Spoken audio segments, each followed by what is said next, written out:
21 September 2024 சனிக்கிழமை அன்றைக்கி பார்த்தீங்கன்னா, நான் என்னுடைய கசினோட ஹஸ்பண்ட் நடத்துகிற ஹோட்டலுக்கு வந்து நான் போயிருந்தேன். அங்கே போனால் அதுக்கப்புறம் பார்த்தீங்கன்னா அவர் இல்லை, அவரோட அண்ணா மட்டும்தான் அங்கே இருந்தார். அப்புறமா பார்த்தீங்கன்னா இதுக்கு முன்னாடி அங்கே ஒர்க் பண்ண அந்த லேடி பார்த்தீங்கன்னா திரும்பி வந்துட்டு இருந்தாங்க. அதனால் என்ன ஆச்சுன்னு சொல்லிட்டு அவங்க வந்து உங்கள் சிஸ்டருக்கு என்ன ஆச்சு அப்படி இப்படின்லாம் கேட்குறாங்க. எனக்கு என்னங்க தெரியும், எதுவும் சொல்ல மாட்டேங்கிறாங்க. என்ன ஆச்சுன்னு நீங்கள் கேட்குறீங்களா, என்ன ஆச்சு அவங்களுக்குன்னா இந்த மாதிரி ஏதோ ஃப்ராக்சர் ஆச்சாமே அப்படின்னு சொல்லிட்டே சொன்னாங்க. நீங்கள் சொல்லி தாங்க எனக்கே தெரியும், நான் ஃபோன் பண்ணாலும் எடுக்கிறதே கிடையாது, ஃபோன் பண்ணி எடுத்து பேசினா தானே என்ன எதுன்னு தெரிஞ்சால் தானே நமக்கு வந்து சொல்ல முடியும் அப்படின்னு சொல்லிட்டு நான் நான் இவர்கிட்ட வந்து கால் பண்ணி பேசிக்கிட்டு இருக்கேன். அவர் வந்து பார்த்தீங்கன்னா என்னை ரொம்ப வந்து ஹார்ஷாக பேசி கெட்ட வார்த்தைலாம் பேசி ரொம்ப வந்து ஹர்ட் பண்ணிட்டாரு. அதுக்கப்புறம் பார்த்தீங்கன்னா அந்த டென்ஷனில் அவரோட அண்ணா வந்து அந்த ஹோட்டலில் வந்து இருந்தார். அவர்கிட்ட வந்து உங்கள் தம்பி இப்படியெல்லாம் அசிங்கமாக பேசுகிறாரு, அவருக்கு அவ்வளோ லட்சணம் கடன் வாங்கி கொடுத்துருக்கேன்னா அவரும் பார்த்தீங்கன்னா மிரட்டுறாங்க. இந்த மாதிரிலாம் இங்கே வந்து கத்திக்கிட்டு கிடக்காத, என்கிட்டலாம் எதுவும் பேசாத, எனக்கு அதை பற்றிலாம் தெரியாது, நாங்களும் தான் கொடுத்துருக்கோம் அது இதுன்னு சொல்லிட்டு வாய்க்கு வந்ததெல்லாம் அவரும் பேசுகிறாரு. அண்ணனும் தம்பியும் 2 பேருமே பார்த்தீங்கன்னா ரொம்ப ஹர்ட் பண்ணிட்டாங்க.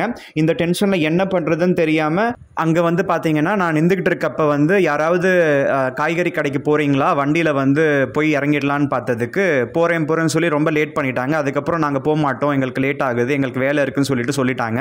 அதனால் என்ன பண்ணுறதுன்னு தெரியாமல் நம்ம நடந்து தான் போகணுன்ற மாதிரி நான் யோசிச்சுக்கிட்டு நின்றப்போ பார்த்தீங்கன்னா இந்த டென்ஷனில் இவங்க பண்ண டென்ஷன்லேயே இந்த ஃபோனை வந்து எடுத்து நான் பேக்கெட்டில் வைக்கிறப்ப அந்த ஃபோன் மறுபடியும் கீழே விழுந்து டிஸ்பிளே சுத்தமாக வந்து போயிடுச்சு. மறுபடியும் 2 மாதத்துக்கு ஒரு தடவை இவங்க டென்ஷன்லேயே பார்த்தீங்கன்னா இந்த ஃபோன் உடையுது. ஒவ்வொரு தடவையும் பார்த்தீங்கன்னா இந்த ஃபோனுக்கு 3000 ரூபாய் 3500 ரூபாய் செலவு பண்ணி நான் டிஸ்பிளே மாற்றிக்கிட்டு இருக்கேன். இன்றைக்கும் பார்த்தீங்கன்னா மறுபடியும் நான் ரிச் ஸ்ட்ரீட் போயிட்டு எனக்கு இப்போ தண்டத்துக்கு ஒரு 3500 ரூபாய் எனக்கு இன்றைக்கி செலவாக இருக்குது. இந்த மாதிரி ஒரு காய்கறி நம்ம வந்து எடுத்துகிட்டு வந்துக்கலாமேன்னு சொல்லிட்டு ஒரு 500 ரூபாய்க்கு ஆசைப்பட்டு போனால் கடைசியாக ஒவ்வொரு தடவையும் பார்த்தீங்கன்னா இந்த மாதிரி அவங்க கிட்ட கடனை வாங்கி கொடுத்துட்டு கெட்ட பேரும் வாங்கிக்கிட்டு அவங்க கிட்ட வந்து கெட்ட வார்த்தை பேசுவாங்க. அதெல்லாம் கேட்டுக்கிட்டு பக்கத்து நாய்ங்க தான் சரியில்லைன்னா இவ்வளோ கடன் வாங்கி கொடுத்த உறவுக்காரங்களும் பார்த்தீங்கன்னா நம்மளை வந்து பகைச்சிக்கிட்டு என்ன பார்த்தீங்கன்னா இந்த மாதிரிலாம் வந்து அசிங்கப்படுத்தி அனுப்புகிறாங்க. ஒரு 500 ரூபாய்க்கு நான் ஆசைப்பட்டு போகலை, இவ்வளோ காசு கொடுத்துருக்குமே ஒரு அட்வான்டேஜ் கூட எடுத்துக்கலன்னா எப்படின்னு சொல்லிட்டு தான் நான் போயிட்டு வந்தேன். இப்போ போயிட்டு வந்ததுக்கு இவ்வளோ எனக்கு தண்ட செலவு. எனக்கு இப்போ அவர் அத்தனை பேச்சு பேசுவார், அது எல்லாத்தையும் நான் மனசில் போட்டு குழப்பிப்பேன். அந்த நேரம் பார்த்து ஃபோன் உடஞ்சி போவோம். இதில் வேறு அவங்க மிஸ்ஸஸ்க்கு வந்து ஃப்ராக்சர் ஆச்சா இல்லைனா இந்த ஆள் ஏதாவது வந்து அடிச்சாரா உடைச்சாரான்னு தெரியலையே. ஹலோ ஹலோ சொல்லுப்பா. நான் இங்கே தான் வந்திருக்கேன், நீங்க இல்லையே? இங்க ஹோட்டல்ல இல்லை, அண்ணா இருப்பாரு. சரி சரி சரி, ஓகே ஓகே சொல்லு. வரவே இல்லையே, ரொம்ப நேரமா பாத்துக்கிட்டு இருக்கேன். நீங்க எங்க இருக்கீங்கன்னு தெரியல. காய்கடையில. சரி சரி, எல்லாம் ஓகே தானே? இல்ல ஓகே புரியல. இல்ல நீங்க அங்க இருக்கீங்களா? அப்ப அவங்க என்னாச்சு? ஹலோ அதுதான் லாவணி அன்னைக்கு என்னாச்சுன்னு. அஜய் உடம்பு சரியில்லை அதுதான் சொல்றீங்க, ஏதோ நடந்திருக்கு சொல்ல மாட்டேங்கிறீங்க. இங்க என்னடா இங்க அந்த மேடம் பழைய மேடம் வந்திருக்காங்க போல, மறுபடியும் என்ன எப்படி இருக்காங்கன்னு கேக்குறாங்க. எனக்கு எங்க சொல்றாங்க போன் எடுக்கிறது இல்லைன்னு சொன்னேன். என்ன பண்றது, என்னவோ ஆயிருக்கு, என்ன ஆச்சுன்னு சொல்ல மாட்டேங்கிறீங்க.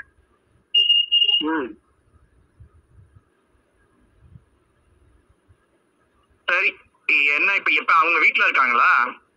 இல்ல, செக்கப்புக்கு போயிட்டு இதுக்கு போயிருப்பாங்க, அண்ணா வீட்டுக்கு போயிடுவாங்க. யார் வீட்டுல? எங்க அண்ணா வீட்டுல தான் இருக்காங்க. ஓ இப்ப இங்க இல்லையா? இல்ல. பெரியம்மா அவங்கதான் கிளம்பிட்டாங்க, வந்து பார்த்துட்டு. ஓஹோ ஓ ஓகே ஓகே. என்னவோ ஆயிருக்கு, எதுவும் சொல்ற மாதிரி தெரியல. என்ன அப்படி ஏன் நான் மறைக்கிறீங்க? அப்ப காசு கேட்கறப்ப மட்டும் காசு கேட்டு வாங்குறீங்களா? அப்ப நான் உங்களுக்கு ஏதாவது வட்டி ஏதாவது எக்ஸ்ட்ரா கேட்டேனா? இல்ல இல்ல, அப்ப நான் இன்னும் 3வது மனுஷன் மாதிரி இல்ல இருக்குது. கஷ்டம்தான் இந்த மாதிரி பேசுறேன்னா ஓகே, சமயத்துல நீ பேசுறது தப்பா பேசுற, அதனால கஷ்டமா இருக்கு. ஏற்கனவே நாங்க அடிபட்டு நொந்து ஃப்ரீ ஆகிக்கிட்டு இருக்கோம். இப்ப எங்க அம்மாவுக்கு சரி கேன்சர் வந்துருச்சு, சரி ஒரு நாளாவது வந்து நில்லுங்க, எனக்கு கஷ்டமா இருக்குதுன்னு கேட்டப்ப நான் நீயாச்சும் அம்மா வச்சு போய் பார்த்து கூட எங்களுக்கு தெரியாதுன்னு சொன்னத இப்ப அவளுக்கு ஏதோ ஃப்ராக்சர் இருக்குன்னு சொல்றாங்க. நான் சொன்னா உடனே ஓடி வந்திருப்பேன். தெரியுதுல்ல ஃப்ராக்சரா இருக்கு, என்னன்னு சொல்ல மாட்டேன்றாங்க. இப்பதான் சொல்றாங்க 3வது மனுஷன் சொல்றாங்க. தெரிஞ்சுக்கிட்டு அப்புறம் எதுக்கு பேசுற? 3வது மனுஷங்க இப்ப பாருங்க, 3வது மனுஷன் எப்படி இருக்காங்கன்னு கேக்குறாங்க. அப்ப யாரு மேல தப்பு இருக்கு? 22 லட்சம் சும்மாவா? என்னத்த நடத்துறீங்க? கடை ஆரம்பிக்காத, அங்க உட்காந்துக்கிட்டு தெரியணும்னா எல்லாருக்கும் தெரியணும்னு நீங்க சொல்றது கிடையாது. காசுக்கு மட்டும் தான் நான் தேவையா? ஹலோ சும்மா ஒன்றும் குத்துல, கடன் வாங்கி கொடுத்துருக்கா. கடன் வாங்கி கொடுத்து 1 ரூபாய் கூட நான் எக்ஸ்ட்ரா எதிர்பார்க்கல. எனக்கு என்ன ப்ராஃபிட் இருக்கு? நான் வந்துட்டு என்ன இருக்கு? எனக்கு ஒன்றும் புரியல, என்னத்த எதிர்பார்க்கல. ஏங்க உங்களுக்கு ஹலோ சொல்லு. ஏமா இப்படி கட் பண்றீங்க? மூணாவது மனுஷன் சொல்லி தெரியணுமா எனக்கு? இது மாதிரி பேசினா பரவாயில்ல. என்ன மாதிரி நான் நியாயமா பேசுறேன், நியாயமா பேசுறேன். என்ன நியாயம்? நேர்ல வான்னு சொல்லியாச்சு, அப்புறம் என்ன? எனக்கு இப்ப 2000 ரூபாய் தர வேண்டியது எனக்கு இப்ப குடுக்குறீங்களா? நான் இன்னைக்கு வந்திருக்கேன், நான் வாங்கிட்டு போயிடுறேன். நான் அதே மாதிரி கடைக்கு வரேன், நாங்க பேசிக்கிறேன். அங்கெல்லாம் காசு இருக்காது, அங்கெல்லாம் இருக்காது. ஒரு 2000 ரூபாய் கொடுக்க முடியல, அடுத்த மாசம் 84,000 ரூபாய் எப்படி கட்டுவீங்க? இஎம்ஐ இல்லையான்னு பாருங்க. அன்னைக்கு தேதிக்கு இன்னைக்கு உட்காந்து கத்திக்கிட்டு இருக்க. எங்க காசு வாங்கின உங்களுக்கு மரியாதை இல்ல, எனக்கு ஏங்க நீங்க பகைச்சுக்கிறீங்க? நான் உங்களுக்கு நான் ஏதாவது காசு நீ பேசுறது மயில் மாதிரி பேசுனா லவடே கோபால். யாரும் மயிறு மாதிரி பேசுறா? லவுடி கபால்லாம் நீ சொல்ற, நீ என்ன சொல்றது? அசிங்கமா பேசுற. ரெக்கார்டிங்ல இருக்குது, போலீஸ் கூட இருக்காரு. லவுடி கபால் சொல்றேன், உனக்கு நான் காசு வாங்கி கொடுத்து நான் லவுடி கபால் உனக்கு மயிரா? நீ அங்க இருந்துட்டு கத்திட்டு இருந்தா எங்க நீங்க இப்ப கட்டுவார்த்தை பேசுறீங்க? உறவு பண்ணுங்க நீங்க எல்லாம். ஒரு பைசா பிரயோஜனம் இல்லாதவங்களுக்கு 22 லட்சம் கடன் வாங்கி கொடுத்துருக்கேன். அசிங்கப்படுத்துற லவுடி கபால். எவ்வளோ அசிங்கமாக பேசிட்டு எவ்வளோ ஹார்ஷாக பேசிட்டு கட் பண்ணுறாங்க பாருங்கள். இந்த மாதிரி தான் இவங்க பண்ணுறாங்க. நான் என்ன ஃபோனில் ரெக்கார்ட் பண்ண மாட்டேன்னு நினச்சாரா? நான் ரெக்கார்ட் பண்ணுவேன்னு தெரிஞ்சும் இப்படி பேசுகிறாருன்னா நான் ஃபோனில் ரெக்கார்ட் பண்ணாமல் இந்த அக்கத்து பக்கத்துக்காரங்க கூட என்னென்ன பண்ணுறாங்க பாருங்கள். அப்போ சிசிடிவி கேமரா இருக்கப்பவே இத்தனி பண்ணவங்க அது இல்லாதப்பெல்லாம் என்னென்ன பண்ணுவாங்க? எனக்குன்னு கேட்கறதுக்கு ஆள் இல்லையா? இவங்களெல்லாம் வந்து கடவுள் வந்து என்ன தான் தண்டிக்க போகிறாரு, எவ்வளோ தான் இவங்கெல்லாம் வந்து வாழ போகிறாங்கன்னு தெரியலையே. இந்த மாதிரி ஆளுங்களுக்குலாம் தண்டனை கண்டிப்பாக கிடைச்சா ஆகணுங்க. இந்த மாதிரி வந்து எல்லாருக்கும் தெரிகிற மாதிரி சிசிடிவி கேமரா முன்னாடி அசிங்கமாக பேசுறது, இந்த மாதிரி ஃபோனில் பேசுகிறப்ப அசிங்கமாக பேசுறது, எனக்குன்னு உறவுக்காரங்களும் சரியில்லை, எனக்குன்னு நெய்பர்ஸும் சரியில்லை. எங்கள் அம்மாவும் பார்த்தீங்கன்னா இருக்கிற வரையும் டார்ச்சர் பண்ணி போய் சேர்ந்துட்டாங்க. எவ்வளவு கொடுமையாக தான் நான் ஒருத்தர் அனுபவிப்பேன். என் தலைவலி யாருக்காவது வருமா? அந்த ஹோட்டலில் பார்த்தீங்கன்னா அத்தனை ஹிந்தி பசங்களை வந்து வேலைக்கு எடுத்துக்கிட்டு ஒவ்வொருத்தருக்கும் 1800 ரூபாய், 1500 ரூபாய், 800 ரூபாய், 600 ரூபான்னு சொல்லிட்டு ஒன்றுத்துக்கும் தேராத ஒரு ஹோட்டல் நடத்திக்கிட்டு அதில் அத்தனை சம்பளம் கொடுத்துக்கிட்டு அந்த பசங்கள்லாம் என்னடான்னா உட்காந்து ஃபோனை நோண்டிக்கிட்டு ஒரு வேலையும் செய்ய மாட்டேங்கிறானுங்க. அவனுங்களுக்கு வந்து ஒன்றும் சொல்லி புரிய வைக்கவும் முடியல, தமிழும் தெரிய மாட்டேங்குது. இந்த மாதிரி வந்து ஒன்றுத்துக்கும் தேராதவங்களெல்லாம் ஃபஸ்ட்டு வேலைக்கு எடுத்துக்கிட்டு அவங்களுக்கு எதுக்கு அவ்வளோ சம்பளம் கொடுக்கணும்? அவ்வளோ வச்சு சாப்பிட்டுக்கிட்டே இருக்கானுங்க, அவ்வளோ வச்சு சாப்பிட்றானுங்க. அதுக்கப்புறம் ஓசியில் வந்து அவங்களுக்கு ரூமும் வந்து இவர் செலவில் வந்து வாங்கி கொடுத்துருக்காரு, தினமும் அவ்வளோ சம்பளம் கொடுத்துருக்காரு. அத்தனுண்டு ஹோட்டலுக்கு பார்த்தீங்கன்னா சப்பாத்தி மாஸ்டராமா, இட்லி தோசை மாஸ்டராமா, இந்த மாதிரி 4 மாஸ்டர் வச்சுருக்காரு. ஒரு நாளைக்கு இந்த மாதிரி அந்த ஒர்க்கர்ஸுக்கு மட்டுமே 6500 to 7000 rupees சேலரி. இப்போ வேறு பார்த்தீங்கன்னா புதுசாக வேறு ஒரு லேடி ஆல்ரெடி இருந்தவங்க மறுபடியும் வந்திருக்காங்க. இந்த மாதிரி ஒரு நாளைக்கு சம்பளம் மட்டுமே 7000 ரூபாய் கொடுத்துக்கிட்டு இருக்காரு. அப்போ அதில் வந்து வருமானம் எவ்வளோ வருதுன்னு சொல்லிட்டு அந்த பேடிஎம் மிஷினை எடுத்து நான் பார்த்தேன். அதுக்கு வந்து பார்த்தீங்கன்னா அவங்க அண்ணாக்கு கோவம் வந்துடுச்சு. அதெல்லாம் எடுக்காதடா, அதெல்லாம் எடுத்து ஏதாவது ஆயிடுச்சுன்னா அதுக்கப்புறம் வந்து அது லாக் ஆகிடும், அப்புறமா எங்களுக்கு தான் பிரச்சனையாக போயிடும், காசு வரதும் தெரியாது போகிறதும் தெரியாது. 4 தடவை சொல்லிட்டாரு. இதுக்கு முன்னாடி அவர் அதெல்லாம் கையில் காமிச்சு தான் அதுக்கப்புறம் இவ்வளோ வருது அவ்வளோ வருது கான்ஃபிடென்ட் பண்ணலாம், அது பண்ணலாம் இது பண்ணலாம்னு சொல்லிட்டு தான் கடன் மேலே கடன் வாங்கினார். அது ஆல்ரெடி என்னை வந்து பார்க்க வச்சது அவர் தான், எனக்கு கசினோட ஹஸ்பண்ட் தான். இன்றைக்கி அவர் இல்லாதப்ப அந்த மேடம் அங்கே இருந்தாங்க பார்த்தீங்களா, அவங்ககிட்ட கேட்டுட்டு தான் அந்த பேடிஎம் நான் வந்து எடுத்து பார்த்தேன். யார்கிட்ட சொல்லாமல் கொள்ளாமல் நான் எடுத்து பார்க்கல. இதில் என்ன வந்துகிட்டு இருக்கு போய்கிட்டு இருக்குதுன்னு சொல்லிட்டு. போன மாதம் வந்தது இந்த மாதம் வரலையே, எதனால் இப்படி கம்மியாக இருக்குது? அதே கூட்டம் தானே வருது, அதே குவான்டிட்டி தானே வெளியில் போகுது, அப்போ என்ன பிரச்சனை, எதனால் இப்படி கம்மியாக இருக்குன்னு சொல்லிட்டு நான் கேட்டுக்கிட்டு இருக்கேன். பதிலாக சொல்ல மாட்டேங்கிறாங்க. அங்கே ஒர்க்கர்ஸும் சரியில்லை, இவர் கொடுத்த இடத்துல வந்து அவனுங்க வந்து ஆடிக்கிட்டு கிடக்குறாங்க. ஒரு பக்கம் அவங்க அண்ணாவும் பார்த்தீங்கன்னா ஏதோ ஒப்புக்கு சப்பானி மாதிரி அங்கே நின்றுக்கிறாரு, போகிறாரு வராரு. இந்த மாதிரி எல்லா பக்கமும் பார்த்தீங்கன்னா எனக்கு தலைவலியாக இருக்குது. இந்த மாதிரிலாம் இருந்தால் எப்படி இவங்க கடன் அடைப்பாங்கன்னு சொல்லிட்டு எனக்கு தலைவலியாக போச்சு. அதாவது ஒரு காஃபி ஒரு டீனை ஆர்டர் பண்ணவங்களுக்கு அரை மணி நேரம் ஆனாலும் 1 மணி நேரம் ஆனாலும் அந்த ஹிந்தி பசங்க வந்து போட்டு தர மாட்டேங்கிறாங்க. இவங்களும் பார்த்தீங்கன்னா வந்து ஸ்டெப் எடுத்து பண்ண மாட்டேங்கிறாங்க. அதே மாதிரி ஒரு சின்ன குழந்தை வந்தது. அந்த சின்ன குழந்தைக்கு வந்து அவங்க அப்பா வந்து என்ன சாப்பிட்றேன்னு சொல்லி கேட்டதுக்கு பிரிஞ்சி சாப்பிட்றேன்னு சொல்லிச்சு. அந்த பிரிஞ்சிக்கு வந்து அந்த குழந்தைக்கு அவ்வளோ போட்டு தராங்க. நான் சொல்லியிருந்தேன் இவ்வளோ குவான்டிட்டி எதுக்கு, அந்த குழந்தை இதில் கால்வாசி கூட சாப்பிடாது, கொஞ்சம் கழிச்சிடுங்க, இவ்வளோ கொடுக்குறீங்களே, கொடுக்குற காசுக்கு டபுள் மடங்கு கொடுத்தா எப்படின்னு சொல்லிட்டு எனக்கு மனசில் தோணுச்சு. அதனால் அந்த ஒர்க்கருக்கு சொன்னேன். அந்த ஒர்க்கர் நான் சொல்கிற பேச்சே கேட்கல, நீ என்ன சொல்கிறது நான் என்ன கொடுக்குறதுன்னு சொல்லிட்டு அவ்வளோ கொடுத்துட்டான். அதுக்கப்புறம் அந்த குழந்தை அதனால் சாப்பிடவே முடியல, கால்வாசி சாப்பிட்டது. அதுக்கப்புறம் அவங்க அப்பா வந்து நீங்கள் சொன்னாலும் சொன்னீங்க, அவங்க பார்த்தீங்கன்னா இவ்வளோ கொடுத்துட்டாங்க, வேஸ்ட்டாக போயிடும், இது அட்லீஸ்ட் பார்சல் பண்ணி கொடுத்துடுங்கன்னு சொல்லிட்டு பார்சல் கட்டிக்கிட்டு போகிறாங்க. இப்போ அதுக்கு வந்து பார்சல் கட்ட வச்சுட்டேனாமா. இப்போ நான் என்னவோ அவங்கள பார்சல் கட்டி கொண்டு போக சொல்லி நான் சொன்ன மாதிரியும் அது வந்து எச்சப்ரேட்டாமா. அந்த ஒர்க்கரும் பார்த்தீங்கன்னா அதை பார்சல் பண்ணுறதுக்கு மூக்கால் அழுதுகிட்டு பார்சல் வந்து பண்ணி கொடுத்து அனுப்புகிறான். இந்த மாதிரிலாம் ரொம்ப ஒரு நாளைக்கு போனால் அங்கே அவங்க பண்ணுற அந்த அட்டூழியத்தெல்லாம் பார்த்து இந்த மாதிரியும் ஒர்க்கர்ஸை வச்சு வேலைக்கே ஆகாதடா, இதெல்லாம் எதுக்கடா இப்படி வந்து வீண் பண்ணிக்கிட்டு இருக்காங்கன்னு எவ்வளோ கஷ்டமாக இருக்குது தெரியுமா? அதே போல் வந்து எல்லாருமே வராங்க, ஒரு தக்காளி சாதம், சாம்பார் சாதம், தயிர் சாதம் ஆஃப்னு சொல்லிட்டு அந்த ஆஃப்க்கு அவ்வளோ குவான்டிட்டி கொடுத்து அதில் அவங்க சாப்பிட முடியாமல் வயசானவங்க 2 பேர் வந்தாங்க. அவங்களுக்கு கண்டுக்க கண்டுக்கவே இல்லை. வயசானவங்க வந்து கண்டுக்கணுமா வேணாவா? அதுக்கப்புறம் வாங்க என்ன சாப்பிட்றீங்க நான் கேட்டு அதுக்கப்புறம் உட்கார வச்சு அதுக்கப்புறம் பார்த்தீங்கன்னா அவங்க வந்து கேட்டாங்க, லெமன் ரைஸ் கேட்டாங்க. லெமன் ரைஸ் வந்து இருக்குன்னு சொன்னாங்க. அதுக்கப்புறம் அவ்வளோ லேட் பண்ணிவிட்டு இல்லை லெமன் ரைஸ் பார்சலில் தான் இருக்குது, அது இதுன்னு. பார்சல் இருக்குது இல்லை, அது யாராவது வாங்கியிருக்காங்களான்னா இல்லைன்னு சொன்னாங்க. அதுக்கப்புறம் அந்த பார்சல் ஓப்பன் பண்ணி தட்டில் அப்படியே தண்ணி இருக்குது. அந்த தண்ணியோட தண்ணியவே அதை அப்படியே வந்து போட்டாங்க. அந்த வயசானவங்க என்ன பண்ணிட்டாங்க, லெமன் ரைஸ் வேணாம், எங்களுக்கு சாம்பார் சாதம் பாதி தயிர் சாதம் பாதி கொடுங்க அப்படின்னு சொல்லிட்டாங்க. அதுக்கப்புறம் அதை வந்து அவ்வளோ குவான்டிட்டி வச்சு கொடுத்துட்டு அது அவங்களுக்கு கொடுத்துட்டு ஸ்பூனெல்லாம் கொடுத்ததுக்கப்புறம் சம்மந்தமே இல்லாமல் அந்த லேடி இருக்காங்க இல்லையா அந்த ஹோட்டலில், அந்த லேடிக்கு வந்து உட்கார வச்சு அவ்வளோ சப்பாத்தி அவ்வளோ குருமா எல்லாம் போட்டு அந்த லேடிக்கு அந்த ஹிந்திக்கார பசங்க அப்பளத்தெல்லாம் கொடுத்து சாப்பிடுங்கன்னு சொல்லிட்டு, அப்போ இவங்கெல்லாம் வந்து கூட்டுக்கலவடியாக இருந்து காசு அடிக்கிறாங்களான்னு தோணுமா தோணாதா? அதுக்கப்புறம் வந்து பார்த்தீங்கன்னா அந்த வயசானவங்க அந்த பாட்டி தாத்தா வந்து உட்காந்து சாப்பிட்டுட்டு இருக்காங்களே, அவங்களுக்கு சாம்பார் சாதம் வச்சிருக்கியா, அவங்களுக்கு அப்பளம் கொடுக்கணுமான்னு கேட்கறதுக்கு துப்பு இல்லையா அந்த பசங்களுக்கு? அந்த மேடமை உட்கார வச்சு அவங்களுக்கு வந்து அவ்வளோ அப்பளம், சப்பாத்திக்கு யாராவது அப்பளம் தொட்டுப்பாங்களா? என்ன வெறுப்பேற்றுறதுக்கு இதெல்லாம் பண்ணுறாங்களா? அப்போ இந்த கசினோட புருஷனோட இந்த நேரத்தில் கசினோட ஹஸ்பண்டோட அண்ணாவும் அங்கே இருக்கார். எல்லாத்தையும் பார்த்துக்கிட்டு கம்முன்னு இருக்காரே தவிர அந்த ஹிந்திக்காரங்களை வந்து என்னன்னு கேட்கவும் வாய் வர மாட்டேங்குது. அவர் பாட்டு கம்முன்னு நிற்கிறாரு. ஒவ்வொரு தடவை போகிறப்ப இந்த மாதிரி ஏகப்பட்ட அக்கப்போர் பார்க்குறேன். அவங்க வந்து கரெக்டாகவே ஹேண்டில் பண்ணலை. தண்டத்துக்கு வந்து பிஸ்னஸ் பண்ணுறேன்னு சொல்லிட்டு தேவையில்லாமல் எவனுக்கோ வந்து உட்கார வச்சு சோறு போட்டுக்கிட்டு இருக்காங்க. அந்த ஹிந்தி பசங்க ஹாயாக வந்து ஃபோனை நோண்டிக்கிட்டு அவ்வளோ சம்பளம் வாங்கிக்கிட்டு ஜம்முன்னு வந்து ஓசியில் வந்து ரூமில் வந்து இருந்துக்கிட்டு நல்லா கூத்தடிச்சுக்கிட்டு இருக்கானுங்க. எல்லாத்துக்கும் காரணம் இவங்க இடம் கொடுத்தது தான். ஆல்ரெடி ஒரு 3 மாதத்துக்கு முன்னாடியே நான் வந்து கடன் வாங்கி கொடுத்ததுனால அது எப்படியா இருந்தாலும் என் பேரில் நான் வாங்கி கொடுத்துருக்கேன். அவங்க நல்லா இருக்கணும்னு சொல்லிட்டு அவங்கள உட்கார வச்சு எவ்வளோ வரவு வருது எவ்வளோ செலவாகுதுன்னு மாங்குன்னு கேட்டு என்னுடைய வேலையில் நான் நேரம் எடுத்துக்கிட்டு தினம் வந்து தூக்கத்தை தொலைச்சிக்கிட்டு அவங்க கூட மணிக்கணக்காக பேசி எக்ஸல் ஷீட்டெல்லாம் போட்டு ஒரு ஸ்ட்ராட்டஜியை மெயின்டைன் பண்ணுங்க. ஒரு நாளைக்கு நீங்கள் பண்ணுற செலவுக்கு உங்களுக்கு 2 கடையும் சேர்த்து 55,000 ரூபாய் நீங்கள் எடுத்து தான் ஆகணும். அப்படி எடுக்கலன்னா நீங்கள் இந்த லோனெல்லாம் கட்ட முடியாது. நீங்கள் இல்லைனா வந்து ஸ்ட்ராட்டஜி மாற்றணும், இந்த ஆள் குறைப்பெல்லாம் பண்ணணும், அதுக்கப்புறம் ரேட்டு ஏற்றணும், இல்லைனா வந்து உங்களுக்கு எத்தனையோ பண்ணாதான் நீங்கள் வந்து உருப்பட முடியும்னு சொல்லி நான் வந்து போட்டு கொடுத்தேன். இப்போ அதில் வந்து ஒரு நாளைக்கு அங்கே ஒர்க்கர்ஸ்க்கு சேலரியே வந்து 7,000க்கு மேலே ஆகுது. அப்போ மெட்டீரியல்ஸ் அது இதுன்னு சொல்லிட்டு ஒரு நாளைக்கு செலவு 20,000 ரூபாய் ஆகுது. வரவு என்ன வந்திருக்குன்னு பார்த்தா ஒரு 8,000 தான் வரவுன்னு சொல்கிறாங்க. ஒரு நாளைக்கு 8,000 ரூபாய் வரவு வரப்ப நீ 20,000 ரூபாய் செலவு பண்ணிக்கிட்டு இருக்கியே, அப்போ என்னத்துக்கு ஆகும்? அவ்வளோ குவான்டிட்டி வச்சு தராங்க, அவ்வளோ குவான்டிட்டி வந்து கொண்டு போய் கொட்டுறாங்க, நம்ம கண்ணு முன்னாடி வேணுட்டுமே பண்ணுறாங்க.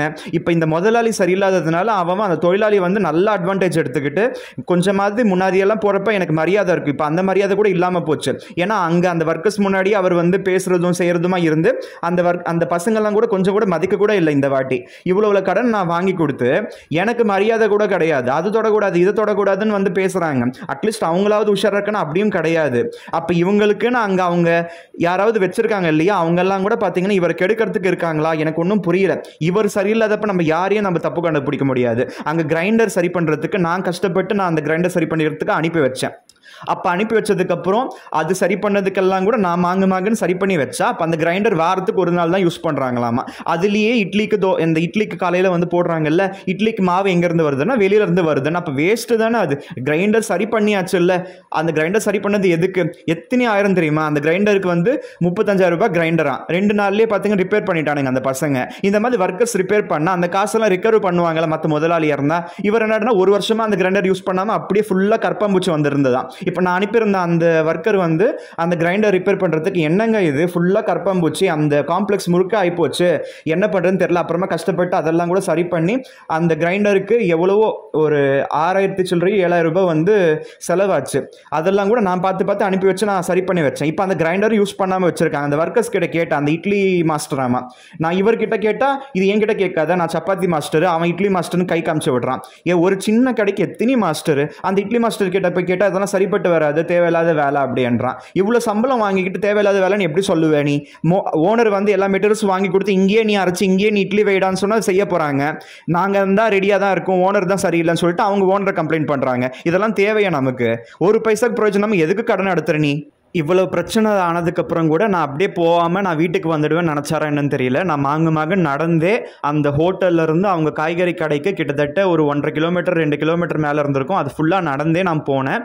அதுக்கப்புறம் என்னென்ன இப்படி பண்ணிக்கிட்டு இருக்கீங்கன்னு கேட்டால் அங்கே வந்து வா உட்காருன்னு சொல்லி உட்கார வச்சு சாதுரியமாக பேசி ஏதாவது மறுபடியும் காசு கறக்கணும்னு நினைக்கிறாரான்னு தெரியல. அதுக்கப்புறம் நான் வேணும்ன்ற காய்கறி நான் எடுத்துக்கிட்டேன்.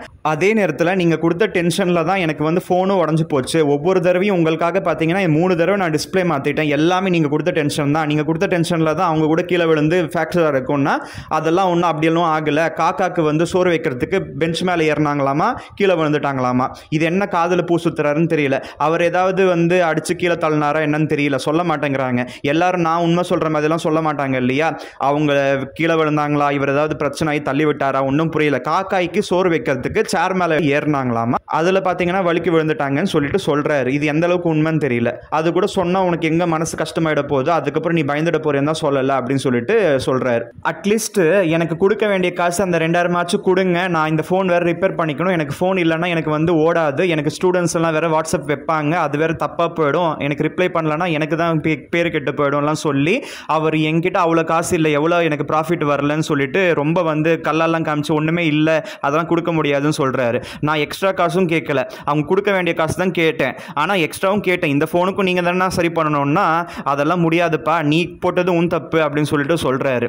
இதில் வேற அந்த நேரம் பார்த்து அங்கே ஒரு நார்த் இந்தியன் லேடி வந்து கருவேப்பிலை மட்டும் கொடுங்க காசு கொடுத்துட்றோன்னு சொன்னால், நாங்கள் கருவேப்பிலெல்லாம் அந்த மாதிரி காசுக்கு விற்க மாட்டோம், வேறு ஏதாவது பொருள் வாங்கினா ஃப்ரீயாக தான் கொடுப்போம், அதெல்லாம் வந்து இல்லைன்னு சொல்லி அனுப்புகிறாரு. ஆனால் இவர் கோயம்பேடில் போயிட்டு அந்த கருவேப்பிலை கூட 100 ரூபாய் கொடுத்து ஒரு கிளவிக்கிட்ட வாங்குறாரு. ஏன்னா வர லாபத்தை ஏன்னா விடுறீங்கன்னா, கருவேப்பிலெல்லாம் கொடுக்க முடியாது, அவங்க இதுக்கு முன்னாடி என் கடைக்கு வந்து வாங்கினதே கிடையாது, எல்லாத்துக்குமே ஈகோ காமிக்கிறாரு. ஏதோ சும்மா வெளியில் எல்லாத்தையும் வாங்கிட்டு கருவேப்பிலை மட்டும் இங்கே வாங்க வருவாங்களான்னு உங்ககிட்ட என்ன ஃப்ரீயாக கேட்டாங்க, காசு கொடுத்துட்டு தான் சொன்னாங்க. அவங்க ஏதாவது கருவேப்பிலை யூஸ் பண்ணி ரெசிபி கூட செய்யலாம் இல்லை, அதெல்லாம் நான் கருவேப்பிலை நான் தனியெல்லாம் தரமாட்டேன், நான் வந்து ஏதாவது வாங்கினா ஃப்ரீயாக கொடுக்கறதுக்கு தான் நான் வச்சிருக்கேன், காசுக்கு நான் வந்து வாங்கிட்டு வரலான்னு எப்படி தெரியுமா. இந்த மாதிரி ஒவ்வொன்றுத்தையுமே பார்த்தீங்கன்னா நஷ்டம் பண்ணுறாங்களே தவிர லாபம் பார்க்கறதுக்கு வந்து அவங்கெல்லாம் ஆளே கிடையாது போல. இந்த மாதிரி ஒரு ஆளுன்னு தெரிஞ்சுதான் நான் வந்து ஃபர்ஸ்ட்ல இருந்தே வந்து நான் அட்வைஸ் பண்ணிக்கிட்டு இருந்தேன் என் கசினுக்கு. அவள் வந்து என்னை வம்பல மாட்டி விட்டு இப்போ வந்து வேடிக்கை பார்த்துக்கிட்டு இருக்கா. ஒரே டார்ச்சராக இருக்குது. அது பத்தாதுன்னு அவ்வளோ கீரை வாங்கி வச்சிருக்காரு, ஒரு கீரை கூட சேல்ஸ் ஆகலை. அதெல்லாம் வந்து வீணாக போயிடுச்சுன்னா என்ன பண்ணுவீங்கன்னா கொண்டு போய் கொட்ட வேண்டியது தான் அப்படின்றாரு. ஏன்னா அவ்வளோ கீரை வேஸ்ட்டாக போகுது. என்ன அவ்வளோ நீங்கள் எவ்வளோ ரேட்டுக்கு நான் வாங்குறீங்கன்னா ஒவ்வொன்றுத்துக்கும் இவ்வளோ ரேட் ஆகுதுன்னு சொல்கிறாரு. அப்போ அதெல்லாம் வந்து ஆயிரக்கணக்காக தினமும் நஷ்டமாகிட்டே இருந்தால் என்னென்ன லாபத்தை பார்க்குறீங்க. அங்கே காய்கறி கடையில் நஷ்டம், அந்த ஹோட்டலில் நஷ்டம், எல்லா பக்கம் நஷ்டம் இருந்தால் இந்த மாதிரி நஷ்டம்னு பேசாத. இதை பாரு, அவ்வளோதான் உனக்கு மரியாதை. இந்த மாதிரிலாம் கடை வச்சிருந்தா அந்த மாதிரிலாம் கொண்டு போய் கொட்டினா தான் நாளைக்கு வந்து நிறைய பேர் வாங்க வருவாங்க. அந்த மாதிரி தான் கொட்டணும், அந்த மாதிரி தான் செய்யணும். உனக்கு தெரிஞ்ச மாதிரி பேசாத. நீ பேசுறதுக்கெல்லாம் நான் உட்காந்து கேட்டுக்கிட்டு இருக்க முடியாது. உனக்கு காசு வரலன்னா கேளு, காசுக்கு வரலன்னா முன்னாடி நாள் ஃபோன் பண்ணி சொல்லு, நாங்கள் அனுப்பிடுறோம். எப்படி அனுப்புவாங்க? இவ்வளோ நஷ்டம் பண்ணுறாங்க, எங்கேருந்து வரும் அவருக்கு காசு? ஒரே டார்ச்சராக இருக்குது. சொல்கிற பேச்சு கேட்குற ஆளாகவும் தெரியல, நம்மளை அசிங்கப்படுத்துகிறாரு. பொண்டாட்டியும் பார்த்தீங்கன்னா என்ன எத்தனை பேசுவா. இப்போ என்னன்னா புருஷங்கிட்ட அடங்கி கிடக்கிறா. கடைசியில் அவங்க எல்லாம் பார்த்தீங்கன்னா அவங்க அண்ணன் அண்ணி அவங்க தங்கச்சி புருஷன் எல்லாரும் ஒற்றுமையாக இருந்துக்கிட்டு எல்லாம் ஒன்று கூடிக்கிட்டு இப்போ வந்து நான் என்னவோ காசுக்கு மட்டும்தான் தேவைன்ற மாதிரி என்னை வந்து யூஸ் பண்ணிக்கிட்டாங்க போல். இப்போ என்னடா இந்த அம்மா கீழே விழுந்துட்டாங்களாமா, என்ன ஃப்ராக்சர்னு சொல்ல மாட்டேங்கிறாங்க, அவங்கள எங்கே நான் பார்த்துட்டு போகிறேன்னு சொல்லிட்டு அவங்க அண்ணன் வீட்டுக்கு அனுப்பி வச்சுட்டாரு. அவங்க அண்ணன் கூட உன்னுடைய அக்காவோ உன்னுடைய கசினோ எங்கள் வீட்டில் தான்ப்பா இருக்காங்க, இந்த மாதிரி ஆயிடுச்சுன்னு ஒன்றுமே சொல்ல மாட்டேங்கிறாங்க. என்னென்னவோ விரோதி மாதிரி பார்க்குறாங்க. அப்போ விரோதி மாதிரி பார்க்குறவங்க கிட்ட எதுக்கு காசு கேட்கணும்?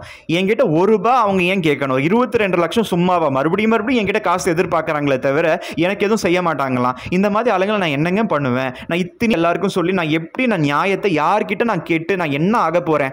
கடைசியில் இப்போ கூட சொல்கிறாரு, உனக்கு என்னப்பா, நீ தனியாக தானே இருக்க, உனக்கு என்ன ஆகிட போகுது, நீ வக்கனையாக தானே இருக்க, இன்னைக்கு நான் கஷ்டப்பட்டதுனால தானே நான் இருக்கேன், அதெல்லாம் கூட நீ வக்கனையா தானே இருக்க, எனக்கு எவ்வளவு கஷ்டம் தெரியுமாடா அப்படி இப்படின்னு சொன்னேன். நான் உன்னை கஷ்டப்படுன்னு சொல்லி நானா சொன்னேன்?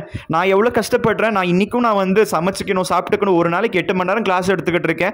அதெல்லாம் சொன்னேன்னா எனக்கு மட்டும் வேலை இல்லையா, நான் அங்கே போகிறேன் இங்கே வரேன், நீ எவ்வளோ பிடுங்கினாலும் உனக்கு வந்து லாபம் இல்லை, நஷ்டம் பண்ணிக்கிட்டு இருக்கேன்னு சொன்னால் புரியுதா? அதுவும் இல்லை. மறுபடியும் உனக்கு என்ன, உனக்கு சொந்த வீடு இருக்குது, அது இருக்குது, இது இருக்குது, உனக்கு எனக்கு வாங்கி கொடுத்த கடன் மட்டும் தான்டா இருக்கு, உன் கடன் எல்லாம் மேக்ஸிமம் தீர்த்துட்டல்லடா, உனக்கு என்னடா கஷ்டம் இருக்குது? உன்ன மாதிரிலாம் நான் இருந்தேன்னா ராஜ வாழ்க்கை வாழ்வேன், எனக்கு அந்த வாழ்க்கை அமையலேன்னு சொல்லிட்டு எனக்கு கஷ்டமா இருக்குது, உனக்கு அவ்வளோ நல்ல வாழ்க்கை அமைஞ்சும் நீ வந்து எல்லாத்தையும் டென்ஷன் எல்லாம் நீ தலையில் எடுத்துக்கிட்டு கஷ்டப்படுறேன்னா இவன் தப்புன்னு என்னை குத்தி குத்தி காமிக்கிறாரு.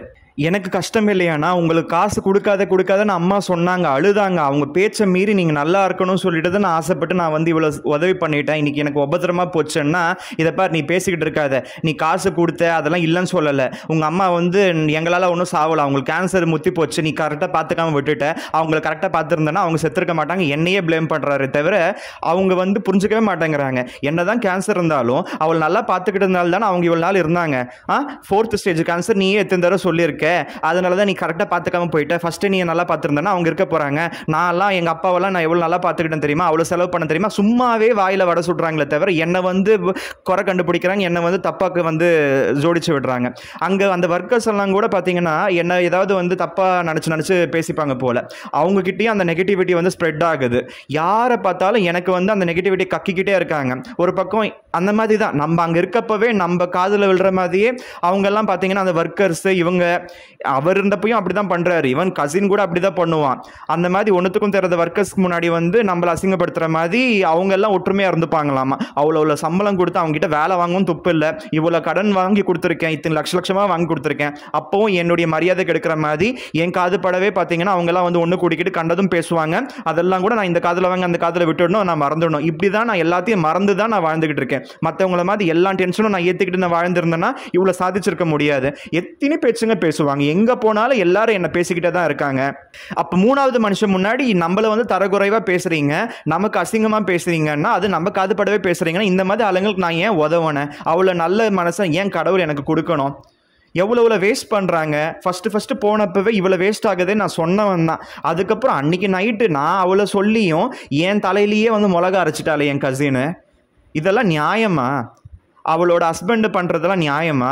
அவளே இந்த வீடியோ பார்த்தா கூட ஏதாவது ஒரு நியாயம் இருக்கணும், அநியாயமாக வந்து இருக்கக்கூடாது. நான் என்னைக்காவது நான் அவரெல்லாம் கெட்ட வார்த்தை நான் பேசியிருக்கேனா? ஏதோ நாயே பேயன்னு பேசுவேன், பண்ணாட புறம்போக்குன்னு பேசுவேனே தவிர மற்றவங்க பேசுகிற மாதிரியெல்லாம் வந்து அந்த மாதிரி தேப்பயலை லவுடி கபால் அது இதுன்னு சொல்லிட்டு நான் என்னைக்காவது நான் பேசியிருக்கேனா யாரையாவது? இவ்வளோ அசிங்கமாக பேசுவாங்க. நான் என்ன மயத்துக்கு சமமா? நான் அவ்வளோ கஷ்டப்பட்டு நான் உழைச்சி நான் முன்னுக்கு வந்திருக்கேன். அவங்களும் ஒன்றுத்துக்கும் தேராத புறம்போக்குங்க, அதுங்கெல்லாம் இத்தனை பேசுது. நான் இந்த காதில் வாங்கிட்டு நான் உட்காந்துக்கிட்டு இருக்கணுமா? கண்ட நான் இங்கே பேசுறதுக்கு தான் வந்து நான் இன்னைக்கு இந்த உலகத்தில் நான் பிறந்து நான் கஷ்டப்பட்டுக்கிட்டு இருக்கேனா? எனக்கெல்லாம் எவ்வளோ மரியாதை கொடுக்கணும். அப்படி மரியாதை கொடுக்க தெரியலையா? என்னை அட்லீஸ்ட் மறந்தாச்சு வாழ விடணும். என்னை வாழவும் விட மாட்டேங்குதுங்க. என்னை வம்பலை மாட்டி விட்டு எனக்கு வந்து அசிங்கப்படுத்துதுங்க. எனக்கு மரியாதை கொடுக்கலனாலும் பரவாயில்ல, என்னை வந்து அவமானப்படுத்தாமல் இருந்தால் கூட பரவாயில்ல. ஆனால் என்னை அவமானப்படுத்துதுங்க, மரியாதையும் கொடுக்க மாட்டேதுங்க, என்னை வாய்க்கு வந்ததெல்லாம் பேசுதுங்க. தேவையா? தனியாக மாட்டிக்கிட்டு முடிச்சுட்டு இருக்கேன். கேட்கறதுக்கு ஆள் இல்லைனா யார் வேணால் எப்படி வேணால் ஆடுவானுங்க போல. இதெல்லாம் நியாயமே கிடையாதுங்க. எனக்கு செஞ்ச பாவத்துக்கு எல்லாத்துக்கும் சேர்ந்து கடவுள் இவங்க எல்லாரையும் வந்து தண்டிப்பாங்க. அந்த பாவத்தில் யார் யாருக்கெல்லாம் பங்கு இருக்குதோ கண்டிப்பாக எல்லாரும் வந்து நல்லா இருக்க மாதிரி தெரியலாம். ஆனால் வந்து ஒரு நல்லவன் மனசை கஷ்டப்படுத்தினா அந்த பாவத்துக்கான பலனை எல்லாரும் அனுபவிப்பாங்க. என்னை சுற்றி முற்றி இருக்க என்னுடைய நெய்பர்ஸும் சரி, என்னுடைய ரிலேட்டிவ்ஸும் சரி, என்னை யார் யாரெல்லாம் எப்படியெல்லாம் கஷ்டப்படுத்தினாங்களோ இன்னைக்கு அவங்களால வந்து நாங்கள் வீணாக போயிருக்கோமோ, எங்கள் அம்மா உயிர் வந்து பிரிஞ்சு போயிருக்கோம், அந்த பாவத்துக்கான தண்டனை எல்லாரும் கண்டிப்பாக அனுபவிச்சே தீருவாங்க. இதுதான் உண்மை. கடவுள்னு ஒரு சக்தி இருக்குது, அந்த சூப்பர் நேச்சுரல் பவர் இருந்துச்சுன்னா கண்டிப்பாக இந்த பாவத்துக்கு எல்லாரும் அவங்களை சுற்றி முற்றி இருக்க எல்லாரும் கூட அழிஞ்சு போகிற நாட்களும் வரும். என் கடனை எப்படி தீர்க்க போகிறேன் ஒன்றும் தெரியல. அவர் கரெக்டாக கட்டி முடிப்பாருன்னு சொல்கிறாரு. பார்ப்போம் அடுத்த மாதம் என்ன கிடிக்க போகிறாருன்னு. ஸோ 21 இந்த கசினோட வெஜிடபிள் ஷாப் போயிட்டு கொஞ்சம் வெஜிடபிள் கொண்டு வந்துக்கலாம், அந்த 2000 ரூபாயும் வாங்கிட்டு வரலான்னு சொல்லிட்டு நான் மனசில் வச்சுக்கிட்டு போனதுக்கு எனக்கு எவ்வளோ செலவு பாருங்கள். இந்த ஃபோன் டிஸ்பிளே உடஞ்சதுக்கு 3000 ரூபாய் 3300 ரூபாய் கேட்குறாங்க. ஆனால் அதுவே இன்னொரு கடையில் போய் கேட்டால் 2300 ரூபாய்க்கு கூட பண்ணி கொடுத்துருப்போம், உங்களை ஏமாற்றிட்டாங்க அது இதுன்னு சொல்லிட்டு சொல்கிறாங்க. அது உண்மையா? இவங்க நல்ல ஒரு குவாலிட்டியில் போட்டு கொடுத்தாங்களா? ஒன்றும் புரியல. இப்போ தண்டத்துக்கு அது ஒரு 3000 ரூபாய் நஷ்டம். அதுக்கப்புறம் C டைப் கேபிள் வாங்கினேன், அது ஒரு 150 ரூபாவா. அதுவே வந்து ரிச் ஷீட்ன்றதுனால மற்ற கடையிலலாம் 100 ரூபாய் சொல்கிறாங்க, இவர் என்னடா 150 ரூபாய் கொடுத்து அனுப்புனார். இந்த மாதிரி எல்லாத்துலேயுமே வந்து நஷ்டம். அவர் மேபி நல்ல குவாலிட்டி கொடுத்து காசு எக்ஸ்ட்ரா வாங்கினாரா ஒன்றும் புரியல. அதனால் இந்த மாதிரி வந்து எல்லா பக்கமும் நஷ்டம் தான். இன்றைக்கி இவங்களுக்குன்னு சொல்லிட்டு நான் கிளம்பி போகாமல் இருந்திருந்தா இந்த செலவெல்லாம் எனக்கு ஆயிருக்காது. 3000 ரூபாய் 150 ரூபாய் அது பத்தாதுன்னு இப்போ இந்த ட்ரெயின், அதுக்கப்புறம் அவங்களுக்கு பஸ் ஏரியெல்லாம் போய் இறங்கினேன், அதுக்கப்புறம் இந்த ரிஜிஸ்ட்ரி ஷீட்டு போனதுக்கு எல்லாத்துக்கும் தண்ட செலவு 90 ரூபாய். காலையில் நான் கிளம்புறப்பவே நான் பைக் எடுத்தால் பெட்ரோல் செலவு எதுக்கடா வேஸ்ட்டாக போகும்னு சொல்லிட்டு தான் நான் கிளம்புனேன். கடைசியில் பார்த்தீங்கன்னா 90 ரூபாய் டிரான்ஸ்போர்ட்டுக்கே ஆயிருக்குது. இதுக்கு நான் கம்முன்னு நான் பைக்கில் போயிருந்தால் கூட இவ்வளோ செலவாக இருந்திருக்காது. அதுக்கப்புறம் சாப்பாட்டுக்கு ஒரு 85 ரூபா அது இதுன்னு சாப்பிடுவோம். ஒன்றுமே இல்லை, இவங்களுக்காக பார்க்கறதுக்காக போய் எனக்கு 3325 ரூபா நஷ்டம். எனக்கு மிஞ்சி போனால் அந்த காய்கறி ஒரு 500 ரூபா, சரி ஒரு 700 ரூபான்னு வச்சுக்கிட்டா கூட என்ன லாபம் இருக்குது எனக்கு? இந்த மாதிரி சின்ன சின்ன இதுக்கு ஆசைப்பட்டு பெரிய கோட்டை விட்டுட்டு உட்காந்துக்கிட்டு இருக்கேன்னா எப்படி நான் அவங்கக்கிட்ட இருந்து நான் வெளியில் வரப்போகிறேன்? அவங்களால நமக்கு ஒரு பைசா பிரயோஜனம் இல்லைன்னு ஆகிப்போச்சு. நான் எப்படி அடுத்த ஒரு 5 வருஷம் இவங்க கூட ஒவ்வொரு நாளும் அந்த கடனை கட்டுவாங்களா கட்ட மாட்டாங்களா பயந்து நான் இருக்க போகிறேன். ஒன்றும் புரியல எனக்கு. கடவுள் தான் வெளிச்சம். கடவுள் தான் என்னை இந்த கஷ்டத்துலேருந்து வெளியில் கொண்டு வரணும். கஷ்டத்தை கொடுக்குறாங்களே தவிர மாற்றி ஒரு நாள் நிம்மதியாக இருக்க விட மாட்டேங்கிறாங்க. எந்த ஜென்மத்தில் என்ன பாவம் செஞ்சணும்னு சொல்லிட்டு எனக்கே தோண தான் செய்யும். அது ஏன்னா இந்த மாதிரி இவ்வளோ கஷ்டத்தை கொடுக்குறாங்க கடவுள்? ஏதோ ஒரு ரூபத்தில் ஏதாவது ஒன்று கொடுத்து தொலைகிறாங்க. இந்த மாதிரி மூட நம்பிக்கைலாம் இருக்கக்கூடாது. எந்த ஜென்மத்தில் எந்த பாவம் செஞ்சோமோ, இந்த ஜென்மத்தில் கஷ்டப்பட்டுட்டு இருக்கோமே, எந்த ஜென்மத்தில் என்ன புண்ணியம் செஞ்சோமோ, இந்த ஜென்மத்தில் நல்லா இருக்குமே, அதெல்லாம் தாண்டி மக்கள் ஏன் தான் இப்படி சித்திரவதை பண்ணுறாங்களோ ஒன்றுமே புரிய மாட்டேங்குது. எல்லாம் சிக்கலுக்கு மேலே சிக்கல், பிரச்சனைக்கு மேலே பிரச்சனை கொடுத்து உயிரை வாங்குறாங்க. எப்பா முடியலடா சாமி.